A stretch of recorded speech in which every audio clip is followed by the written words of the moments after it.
Hello friends, आज हम करेंगे CSIR नेट का एक और क्वेश्चन। ये क्वेश्चन आया था दिसंबर 2017 में। बुकलेट कोड ए से ये क्वेश्चन है, पार्ट सी का ये क्वेश्चन है और 4.75 मार्क्स के लिए ये क्वेश्चन पूछा गया था। तो देखते हैं क्वेश्चन क्या कहता है कि लेट पी जेड जो इक्वल है Z N plus A N minus one Z raise to power N minus one plus up to so on A naught तक। ठीक है, जो हमारे पास पी जेड है ये एक पोलिनोमियल गिवन है। ठीक है, और जहाँ पर ए नोट ए वन ए एन माइनस वन ये सारे क्या हैं, कॉम्प्लेक्स नंबर्स। ठीक है, और क्यू जेड भी हमारे पास एक पोलिनोमियल गिवन है, one plus A N minus one Z plus up to so on A naught Z N. ठीक है, और हमारे पास कंडीशन गिवन है कि अगर mode of P Z less than और इक्वल टू वन है for all Z such that mod of Z is less than और इक्वल टू वन, देन अगर हमारे पास ये कंडीशन गिवन है तो हमें ये बताना है कि इनमें से कौन सा ऑप्शन ट्रू है। तो फर्स्ट ऑप्शन है कि mod of Q Z less than और इक्वल टू वन होगा for all Z with mod of Z less than और equal to one. Second option है Q Z is a constant polynomial. Third option है P Z equals to Z N for all complex number Z. Fourth option है P Z is a constant polynomial. ठीक है, तो आइए solve करते हैं इस क्वेश्चन को। हमारे पास क्यू जेड गिवन है ये पोलिनोमियल। ठीक है, इसी इक्वेशन वन मान लीजिए, और हमारे पास पी जेड गिवन है ये पोलिनोमियल, तो इसे हम इक्वेशन टू मान लीजिए। ठीक है, तो अगर हम यहाँ से जेड एन कॉमन निकाल लें तो हमारे पास ये इक्वेशन बन जाएगी। ठीक है, अब हमारे पास गिवन कंडीशन है कि mod of P Z less than और इक्वल टू वन है for all Z with mod of Z less than और इक्वल टू वन। अगर पी जेड का मोड लेस देन और इक्वल टू वन है और पी जेड की value ये है तो इसका मोड भी लेस देन और इक्वल टू वन होगा। तो वो चीज़ हमने यहाँ पर लिख दी, for all Z such that mod of Z is less than और इक्वल टू वन। ठीक है, अब हम आगे देखते हैं।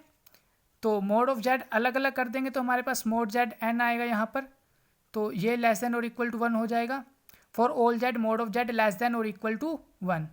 ठीक है, और ये तभी पॉसिबल होगा यहाँ पर जब ये सारे जो हमारे पास कॉम्प्लेक्स नंबर है ए एन माइनस वन से लेके ए नोट तक ये सारे के सारे जीरो के इक्वल हो जाएं। अगर ये सारे जीरो के इक्वल हो जाएंगे तो हमारे पास ये जो कंडीशन है कि मोड जेड लेस देन और इक्वल टू वन ये तभी होल्ड कर पाएगी।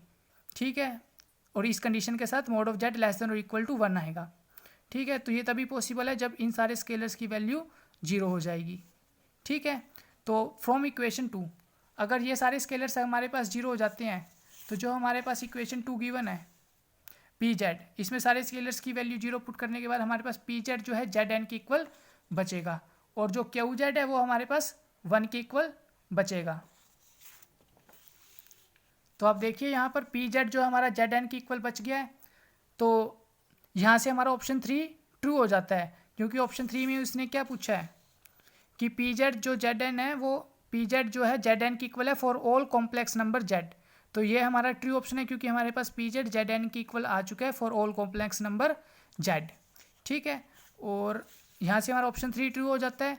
और also from equation one Q Z भी हमारा वन के इक्वल आएगा स्केलर्स की वैल्यू पुट करने के बाद। तो यहाँ से हम ये भी लिख सकते हैं कि मोड ऑफ क्यू जेड जो है लेस देन और इक्वल टू वन ही रहेगा, इक्वेलिटी की कंडीशन होल्ड कर जाएगी यहाँ से। ठीक है, जब भी mode of Z less than और इक्वल टू वन होगा mode of Q Z less than और इक्वल टू वन आएगा। और साथ में हम यहाँ से ये भी कह सकते हैं कि क्यू जेड जो है एक कॉन्स्टेंट पोलिनोमियल है। ठीक है, और यहाँ से हमारा ऑप्शन टू भी ट्रू हो जाता है और ऑप्शन थ्री भी ट्रू हो जाता है। ठीक है, ऑप्शन टू एंड थ्री क्या गिवन है कि Q Z is a constant polynomial. Constant polynomial तो है, ये वन के इक्वल आ रहा है तो ये हमारा ठीक हो जाता है। थर्ड हमारा ऑप्शन पहले ही ठीक हो गया था, पी जेड जेड एन की इक्वल आ गया था, और मोड ऑफ क्यू जेड भी लेस देन और इक्वल टू वन ही रहेगा, तो हमारा ये वाला ऑप्शन भी ट्रू हो जाता है। लेकिन जो फोर्थ ऑप्शन बोल रहा है कि P Z is a constant polynomial, लेकिन जो हमारा पी जेड है वो तो जेड एन की इक्वल आया है, और ये हम जानते हैं कि ये कॉन्स्टेंट पोलिनोमियल नहीं है, तो हमारा जो फोर्थ ऑप्शन है ये फॉल्स हो जाएगा। तो हमारे जो करेक्ट ऑप्शंस बनते हैं वो बनते हैं वन टू एंड थ्री। ठीक है, तो हमारे जो करेक्ट ऑप्शंस हैं वो है वन टू एंड थ्री। ये हमारा क्वेश्चन यहाँ पे खत्म होता है। सो फ्रेंड्स, अगर आपको ये वीडियो पसंद आई है तो इसे अपने फ्रेंड्स के साथ ज़रूर शेयर कीजिएगा, और ऐसी ही और वीडियोस पाने के लिए चैनल को सब्सक्राइब ज़रूर कीजिएगा। Thank you.